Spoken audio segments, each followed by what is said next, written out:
usa ka katawhan.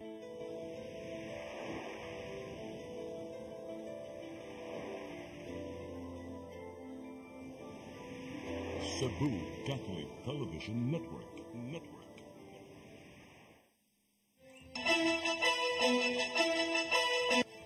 Uluhan sa mga balita sa Seri 47. Syudad sa Sugbo, andam na sa Pasigarbo sa Sugbo karong Domingo. O sinansahon nga nagmando nga ilubong ilawom sa yuta ang tanang kable, aprobado na sa konseho sa syudad sa Sugbo. 5 ka mga kawani sa Lapu-Lapu City mahimo na makadakop o maka-issue citation tickets sa mga traffic violators. Ex-convict gipusil patay, live-in partner kritikal sa pagpamusil sa Barangay Dulo Fatima, Dakbayan sa Sugbo. Sugbo, Kabisayan ug Mindanao, Pilipinas ug katawhan kutos maabot sa tong Sibya sa tibuok kalibutan mayong hapon. Live kita karon sa CCTN Channel 47 ug kini ang tulumanon sa nagunang kasayuran nga angay natong masayran. Ako si Dennis Tabar. Tulumanon sa patas ng mga balita ug opinyon sa nga ni Attorney Danica Caballes, ako si Crystal Joy Filerca. Kini ang Seri 47.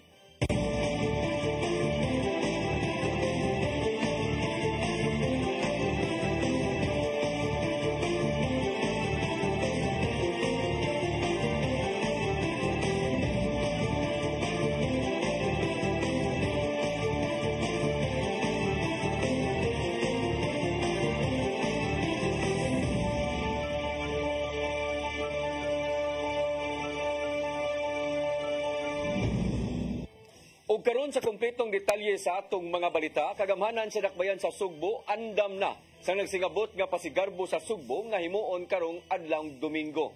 Giandam na ang venue sa Cebu City Sports Center diin mannayaw ang 51 ka mga lungsod ug syudad sa tibuok Sugbo. Ang kasayuran ihatod ni Sherissa May Uy. Andam na ang Cebu City Government alang sa maabot nga pasigarbo sa Sugbo nga pagkaymuon karong Domingo. Isip host venue sa Pasigarbo sa Sugbo karong tuiga, bisitahon ni Acting Mayor Melvin Garcia ang mga biliting areas alang sa 51 ka mga lungsod nga moestar sulod sa tulo ka adlaw. Kipahibalo sad niya nga walay kwartang ipagawas ang syudad, apan igo lang sila moabag sa mga serbisyo sama sa sakyanan, traffic enforcers, designated plumber ug uban pa. Mga biliting schools na magigusuyod sa ilang mga hugaw. So the city will take care of that. Or na mag-provide nila og tubig. So the city will also, not only the city but MCWD. For example, kuryente sa biliting schools. It's free, kaya beto may mabayad. So if ever na ay magasto ang city, it's more of the service.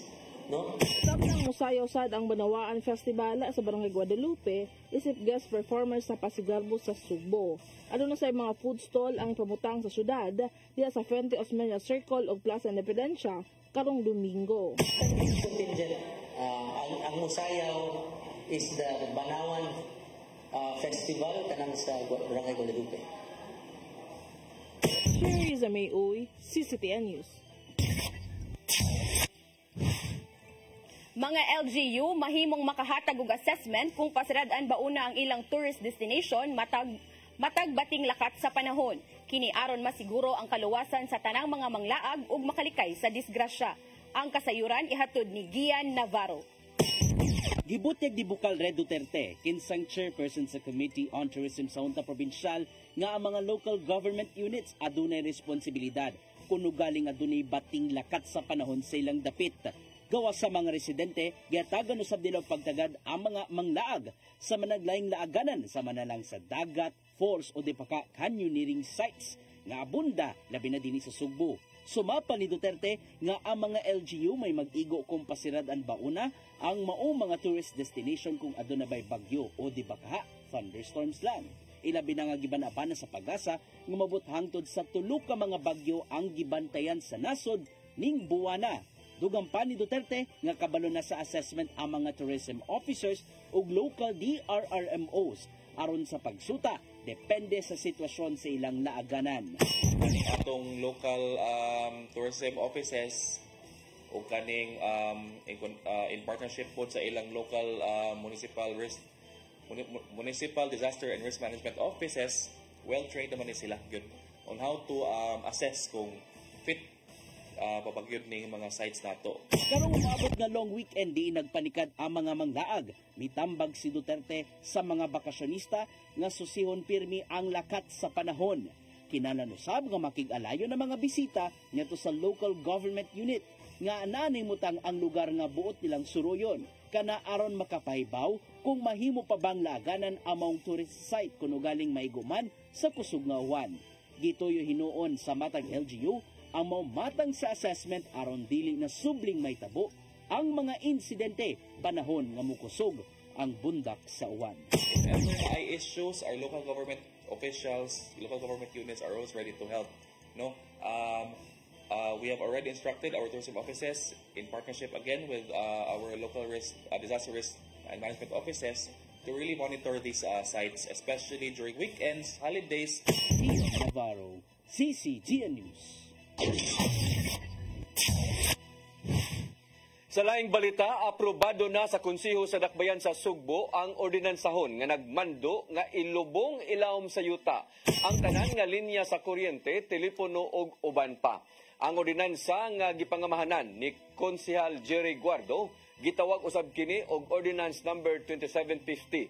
Gikinahanglan usab nga isiguro sa mga tag-iya o establishmento nga haom ang ilang dapit aron pagtaod sa mga linya ilawom sa yuta. Gitata usab nga dili pa mahitabo ang pagkaot, gikinahanglan nga adunay pagtugot gikan sa mga nahingtungdang ahensya sa gobyerno. Sama na lang kini sa Department of Public Works and Highways, Department of Engineering and Public Works, Cebu City Environmental and Natural Resources Office, Technical Infrastructure Committee ug uban pa. Incentives alang sa mga empleyado sa Cebu Provincial Government gitugutan na sa Hunta Provincial. Gigahinan ang maong pondo og 78.2 million pesos. Ang kasayuran ihatod ni Gian Navarro. Giaprubahan karong adlaw sa Hunta Provincial ang Supplemental Budget number 1 nga may kandidad og 78.2 million pesos. Gamito na maong pundo gikan sa General Fund isip insentibo ngadto sa tanang mga empleyado sa Cebu Provincial Government ni pagsaulog sa ika-455 na founding anniversary. Makadawat ang mga regular, permanent ug coterminous employees og tag 30,000 pesos nga insentibo samtang 20,000 pesos alang usab sa mga job order employees. Giduso kini karong hapon ato sa regular session. Human kini gi-certify as urgent ni Gobernador Gwendolyn Garcia. Sumapasa na nga mahan sa ordinansahon nga si Bucal Glenn Anthony Soco nga ang maong matang sa insentibo usa ka pag-ila sa pagpaningkamot sa mga empleyado sa provincial government. To-recognize ang atong mga empleyado nga who have diligently worked to further the performance of the province of Cebu. We are regarded as the number one of province and we continue to stay the same. Gitanaw sa ilang budget officer nga usa lang kayanong matang sa insentibo pinasubay sa mga lagdas Commission on Audit. Human nakita ang serbisyo sa mga empleyado ngadto sa matag Subuanon. Apan wala unay labot sa mga insentibo ang mga consultants sa Kapitolyo. This is an awareness initiative under our previous program. Actually, this is not the limited time of the year, but our governor would like to give this award quickly during our anniversary. Karong naapruba na ang Supplemental Budget number 1 sa Hunta. Iproseso na kini ngadto sa hingtungdang buhatan sa higayong maaprubahan ni Gobernador Garcia. Kini aron masugdan ng distribution labing sayo ning simanaha.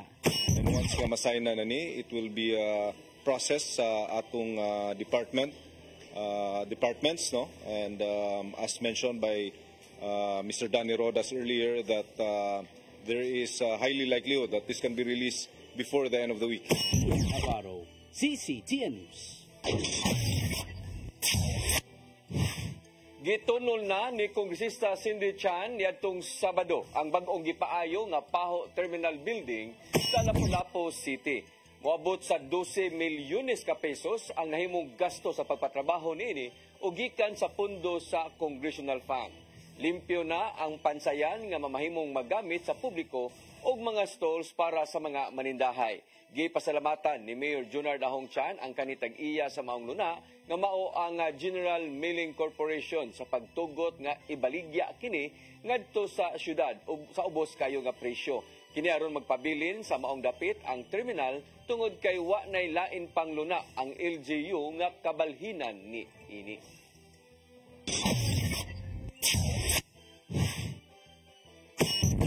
Mosunod, 5 ka mga kawani sa Barangay Bangkal, Lapu-Lapu City makadakop o maka-issue citation tickets sa mga traffic violators. Kanaguban pa mga balita sa magbalik sa Sairi 47.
Unsa man kang tambulakan kalit lang kang abot.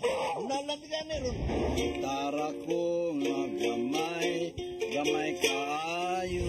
Gitara ko nga dako, gamay kaayo. Dailing. Unsa man ang utangan niya na ang nasa mong ruyo dito? Pamanggod siya na ikatubang ni mo Dailing kay Tarong mo? nganong imong kong iapel ni Dailing ha? Wa man ko'y labot. Kini pa nil nga, kini.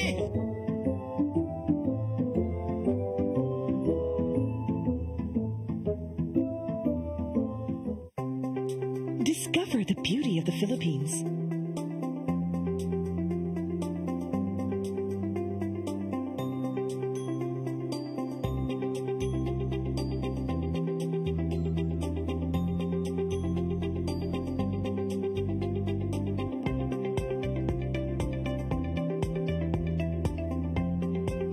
With Philippine Airlines, the country's flag carrier.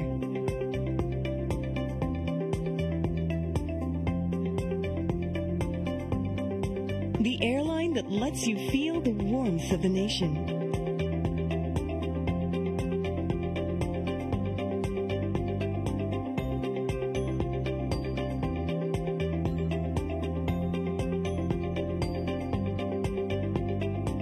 Mabuhay.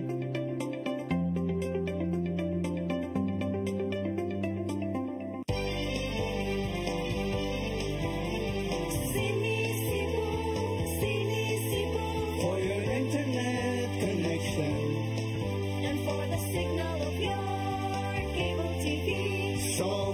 fast and spread the transmission to your home. Sini Cebu offers you to have fiber optics for your viewing experience. Perfect and clear, so fun, so great and affordable for you to enjoy. Sini Cebu Television Network Incorporated offers fiber to the home broadband internet bundled with fiber to the home cable TV connection. Sini Cebu Television Network Incorporated with its operation in Metro Cebu and the whole province of Cebu soon. Sini Cebu for your internet connection and for the signal of your cable TV. So fast and spread the transmission to your home.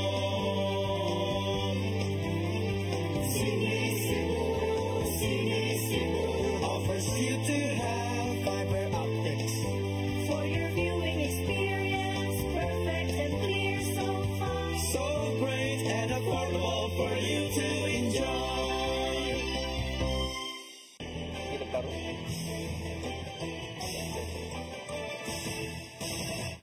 Balik sa ato mga balita, 5 ka mga empleyado sa barangay Bangkal, Dakbayan sa Lapu-Lapu, mahimo ng manakop og moisyo og citation ticket sa mga nakahimo og traffic violation sa ilang barangay. Nahimo na silang deputized agent sa City Traffic Management System tungod sa problema sa trapiko diha sa ilang dapit. Ang kasayuran ihatod ni Crystal Joy Filerca. Sugod karong adlaw, mamahimo nang manakop og mag-issue og citation ticket sa mga makaangkon og traffic violation sulod lang sa ilang barangay ang 5 ka mga empleyado sa barangay Bangkal, Lapu-Lapu City nga nahimong deputy agent sa City Traffic Management System. Kinihuman nga giaprobahan ni Mayor Junior Dahong Chan sa nilabay nga semana ang request letter ni Barangay Kapitan Celestino Pangatungan sa pagdeputize sa maong mga empleyado. Matod ni Mario Napuli, ang officer in charge sa City MS, nga gihangyo kini sa kapitan tungod sa problema sa trapiko sa maong barangay, ilabi na ato sa rush hour. Una lang ang Bangkal kay nag-request si kapitan dito, Kapundong, nga gusto niya ipadiputize yun, yan, tanod. Pero 5 ra ka ba, murag iyal na nag-pick up ba? Katong mga medyo kamauna, inaalimutang sa traffic. Dugang ni Napuli nga human sa pag-aproba sa mayor, gipaubos nila sa training ang maong mga deputized agents. Matod sa usa sa among nahinabi nga deputized agent nga si Epipanyo Igoy, aduna na siya'y usa nga na-issuehan og citation ticket nga wa mo sunod sa truck ban taliwala sa mga signages nga ilang gipangbutang sa nilabay nga semana. Giingon pa niya nga adunay oras nga dili pasudlon ang mga truck sa dalan kung asa nahimutang ang mga tunghaan, ilabi na nga sa oras nga tigpadung og panggawa sa mga estudyante. Gibantayan usab nila ang maong dapit tungod kay daghan ang mga mag-illegal parking nga usa sa hinungdan sa huot nga trapiko. Dugang ni Igoy nga bantayanan usab ang maong dapit tungod kay daghan ang dili magsulob og protective gears. Motor single o helmet o sinilas o kana nya mga ibay ka nagmasayro di kita bawal kita magsaliko sinilas o mag-shirt. Samtang gidugang ni Napuli nga dili lang ang barangay Bangkal ang i-deputize apan makatagamtam niini ang tanan barangay kung mapasar na ang giduso nga ordinansa ni ABC President Jasmine Chan. Kung maaprobahan kini, sigon pa ni Napuli nga dako kini og ikatabang ngadto kanila, ilabi na nga dili makaya sa iyang mga personnel ang pagbantay sa trapiko sa tibuok syudad. Rush hour o peak hour, gabi natin panguli o panggawa sa mga estudyante, sila mag-ina silang barangay. So di, sa amuang sa TMS, kambayar kayo may dili makadutang og mga traffic enforcer kaya labi na ka ng mga lugar na busy. Crystal Joy Filerca, CCTN News. Nagkinahanglan lang og dili mo minus 14,000 ka pesos matag buwan ang matag Pinoy nga pamilya nga adunay tag 5 ka mga anak. Matod sa Philippine Statistic Authority nga kiniaron ilang maangkon ang minimum basic food ug non-food nga mga panginahanglan. Base sa 2023 official poverty statistics, makonsiderar nga not poor o dili pobre ang 5-member family kung ang ilang basic food ug non-food nga gasto dili moubos sa 13,873 matag buwan. Gipasabot nga ang maong kantidad misaka na itandi sa moabot lang sa 12,000 pesos matag buwan sa tuig 2021. Gitataw hinuon sa PSA nga managlahi ang poverty threshold sa matag rehiyon sa nasod, ilabi na nga managlahi usab ang gastuhanan o panginahanglan.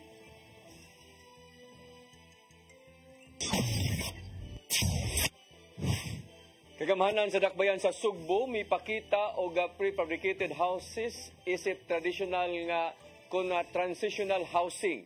Kini mao'y balhinan sa mga gipapahawa nga mga apektado sa clearing operation sa 3-meter easement zone sa makasapaan sa syudad. Ang kasayuran ihatod ni Sherissa Mayoy. Gipresentar na sa kagamhanan sa dakbayan sa Sugbo ang prefabricated house isip transitional housing sa mga gipapahawa sa mga apektado sa clearing operation sa 3-meter easement zone sa mga kasapaan sa dakbayan. Migahin og 600 million ka pesos ang syudad alang sa transitional housing nga planong ibutang sa NOAA compound sa Southwood Properties ug diha sa Block 27 sa North Reclamation Area. Matod ni Acting Mayor Alvin Garcia nga gitinguha nila nga makapahimo og gatusan ka prefabricated houses nga magsilbi nga mao'y temporaryong kapuy-an sa mga apektado sa mga clearing operations sa syudad. We have transitional housing that will be done by the Cebu City government na 600 million ang gigahin. No, that is still a model house. Wala pa yun mo finalize ang ato ang private contractor kay sample pa man na o pila yun ang amount. So I cannot disclose o pila na ang maong transitional housing adunay sukod nga 15 square meters nga adunay kwarto, sala ug kusina. Gidugang ni Acting Mayor nga adunay programa ang national government pinaagi sa National Housing Authority sa paghatag og permanent housing sa katukuran na unya sa usa ka medium-rise building sama sa napuy-an na karon diha sa Barangay Lorega. Dili libre ang maong pasilidad apan iagi kini og loan sa Pag-ibig apan gamay lang ang bayranan. Kanang sa 4PH program ni President Duterte, muna na ang ato ang the Cebu City government will provide the lot and then the private developer will construct the MRB, but the Cebu City government will also identify the beneficiaries. So mahitabuan na lahat ng Cebu City government ang development, private, and then si private developer will now collect from Pag-ibig, and then Pag-ibig will now collect from the beneficiaries. Base na sa buta na ang gipirmahan sa city government o sa national government, ang syudad may muhatag og luna nga tukuran sa permanent housing facility. Sherissa Mayoy, CCTN News. Vice Presidente Sara Duterte wala na numbaling sa posibleng pagduso og impeachment batok kaniya. Samtang wala siya na mahayag bahin sa giingong kalambigitan sa iyang pamilya bahin sa binilyong Shabok kaniadto. Ang kasayuran ihatod ni Gian Navarro. Wala panumbalingan ni Vice Presidente Sara Duterte ang posibleng impeachment complaint batok kaniya tungod kay gilauman naman kini. Samtang giulagway niya nga sa kamatang sa political harassment ang mga giatubang nga issue sa ilang pamilya.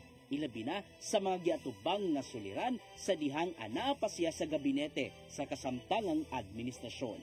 Tak-umpaw sab si Vice Presidente Duterte sa gingong kalambigitan si ambanang si Mans Carpio ug iyang igsuon nga si Davao City 1st District Representative Paulo Pulong Duterte sa issue sa shabu importation nitong 2018. Si Vice Presidente Duterte nga nitambong sa 39 Kadayawan Festival sa Davao City, miingon nga sigurado nga ang duha adunay ilang mga pamahayag kalabot sa gikalambigitang kontrobersiya.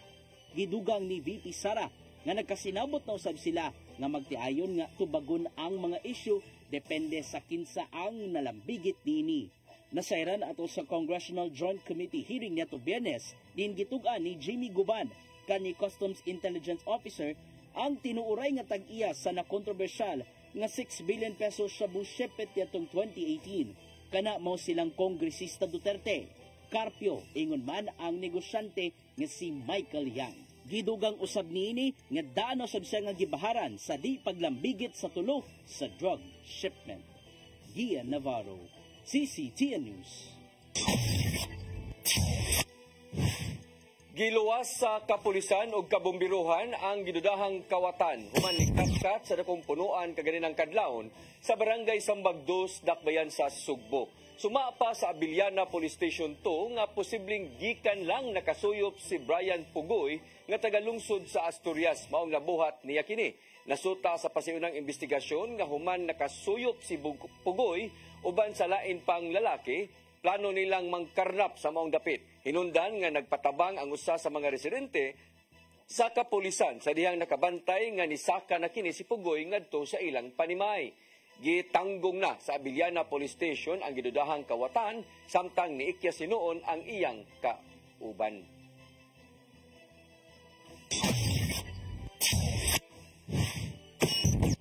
Mosunod, ex-convict gipusil patay, live-in partner kritikal sa pagpamusil sa dakbayan sa Sugbo. Kanauguban pa mga balita sa magbalik sa Sairi 47.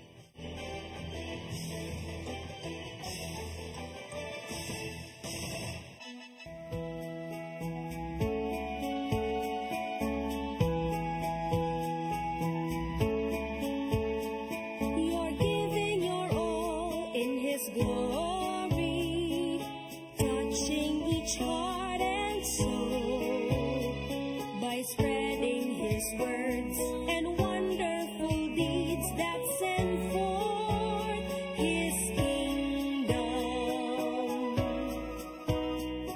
It's love that you feel, that you care for all who have gone astray. You show them the way that leads to His full of life. It's true love, faith in action.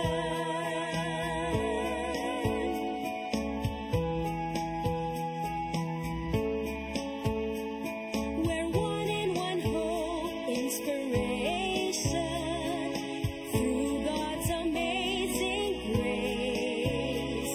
His power and love and pureness of heart show to us His wisdom. It's love that you feel, that you care for all who have gone astray. You show them the way that leads to His full of life. It's love, true love, faith in action.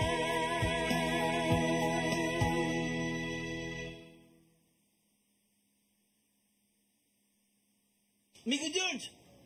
Oh, ako? Naon sa maning tanawan eh, oh. Kalma lang ni Godido. Sira ko dito, mga masasuling. Sa'yo na nga. Oh, kano sa pagkamumubutan, murag mao siguro na inyong hiwata. Oh, pagdagsa mo ni.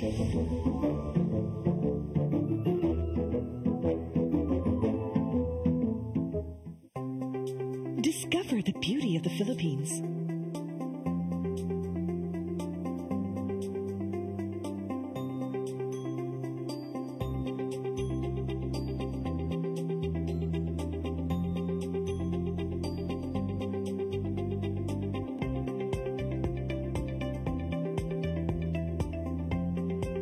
With Philippine Airlines, the country's flag carrier.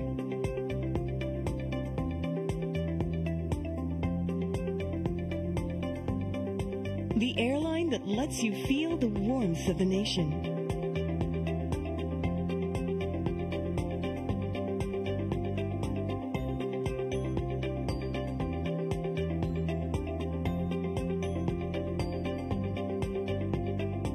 Mabuhay.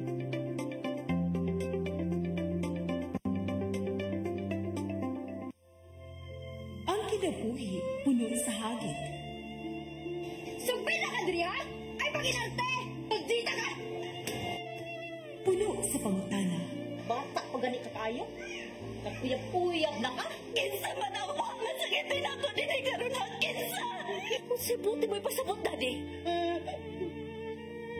Puno sa luha. Nagpili bang ako nga imong anak o kanay imong mga babae? Kasuko.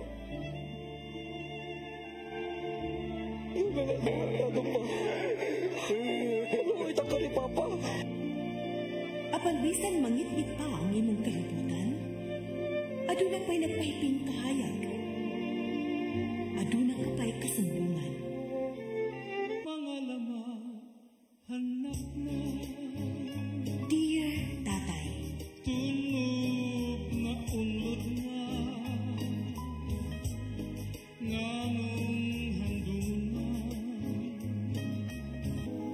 lain-lain paagi aron masabtan nato ang Biblia. Kinahanglan nga doon na tayo relasyon kang Hesus. Hangtod sa lain natong panaguban, daghang salamat. Shalom.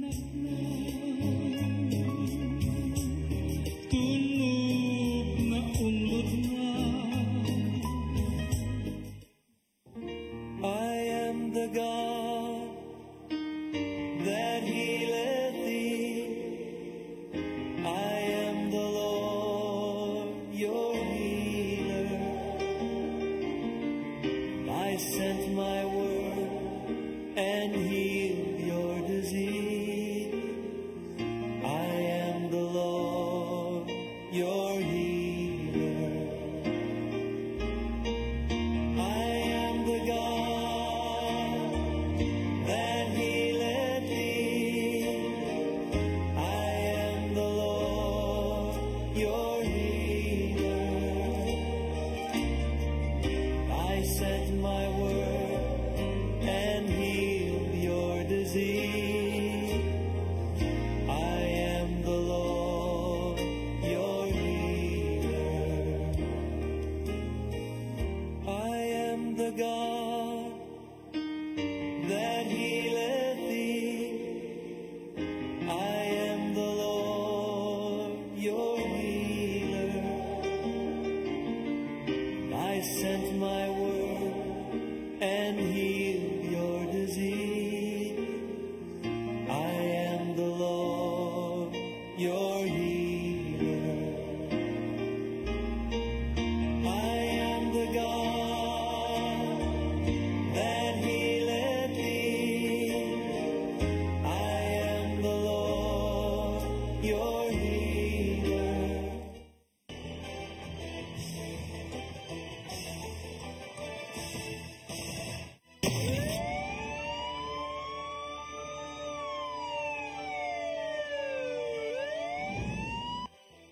Balik sa ato mga balita, lalaki nga ex-convict nga gipusil patay samtang anaa sa kritikal nga kondisyon ang live-in partner niini samtang natulog sa barangay Dulho Fatima, dakbayan sa Sugbo.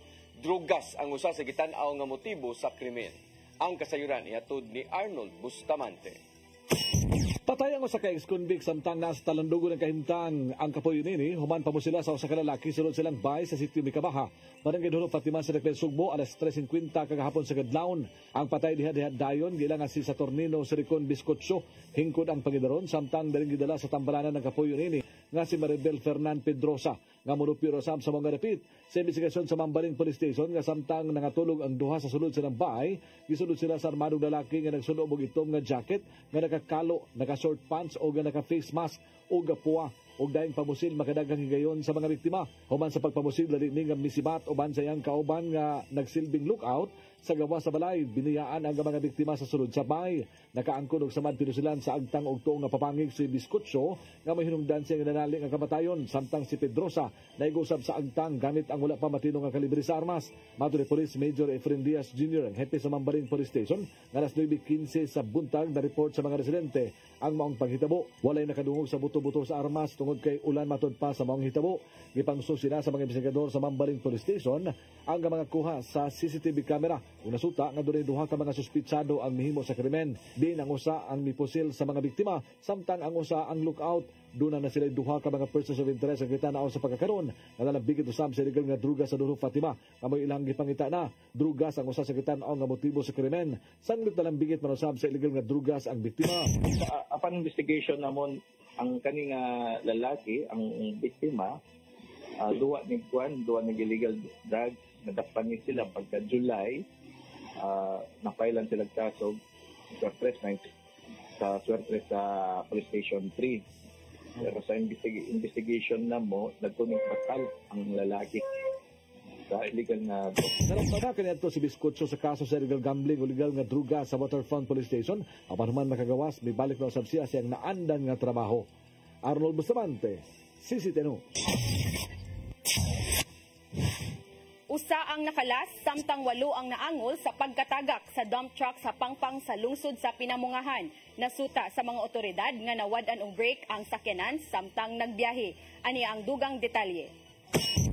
Usa ang patay samtang 8 ang naangol human mahulog sa pangpang ang usa ka mini dump truck niadtong Sabado sa hapon didto sa Purok Maria Clara, Barangay Lamak, lungsod sa Pinamungahan. Ang nakalas giila nga si Jerome Pasigna-Signa, residente sa Barangay Kang Humaod, lungsod sa Dumanhog, nga gidala pa sa tambalanan sa rescue team apan gideklara kini nga dead on arrival. Ang mga naangol mao silang si Junior Pasigna-Signa, Randy Pasigna-Signa, Juridin Pasigna-Signa, Ian James Verano, Jimmy Gasper, nga pulos taga Barangay Kang Humaod, Dumanhog, Josephine Bunbon nga taga Barili, ug Lance Balocos Canasa nga taga Lawaan Unod, Dakbayan sa Talisay. Samtang naangol usab ang driver sa dump truck nga si Michael Bastida nga residente sa Media 11, Dakbayan sa Toledo.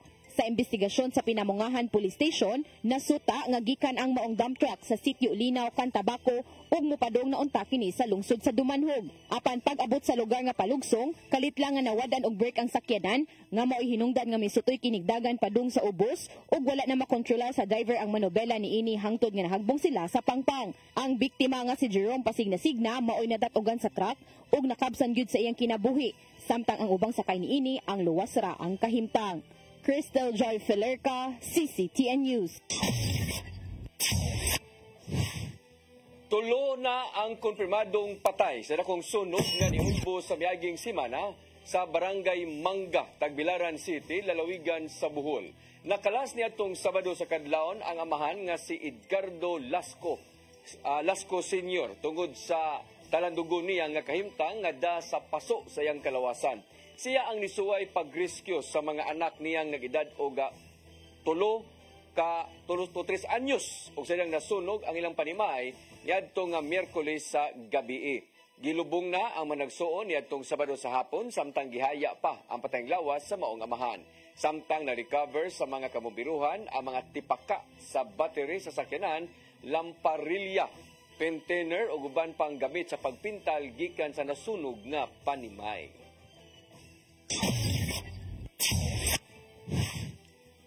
Mukabat sa 2.4 milyones ang gibiling danyo sa sunog nga miulbo kagahapong adlaw sa Purok Atis, Barangay Kanhulaw sa Dakbayan sa Lapu-Lapu.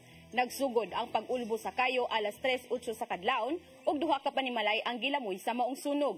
Nilanat og usa ka oras ang maong sunog apan 35 minutos sukad sa pag-ulbo na kontrolar kini human girespondihan sa 6 ka fire trucks ug duha ka ambulansya. Wala ray natala nga naangol sa maong insidente ug padayon pang gisuta sa Lapu-Lapu City Fire District ang hinungdan niini.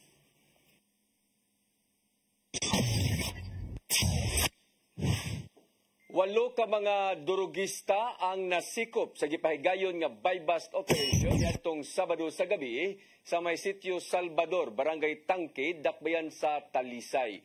Niresulta pa ang operasyon sa PDEA 7 o Regional Special Enforcement Team ingon man sa Talisay City Police Station sa pagguba sa suyupanan sa drugas diha sa mga dapit.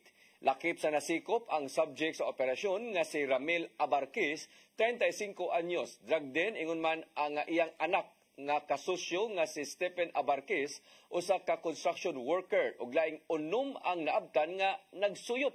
Gawa sa 16 gramos nga drugas nakuha usab sa mga dinakpan ang cash o ingon man drug paraphernalia. Kasong kalapasan sa Comprehensive Dangerous Drug Act kun na Republic Act 9165 ang atubangon sa mga dinakpan. Mo kadtong naglangkob sa atong mga balita sa Sayre 47, ako si Dennis Tabar. Sanga ni Attorney Danica Caballes, ako si Crystal Joy Filerca. Hangtod ugma sa inyong paboritong tulumanon. Sayre 47.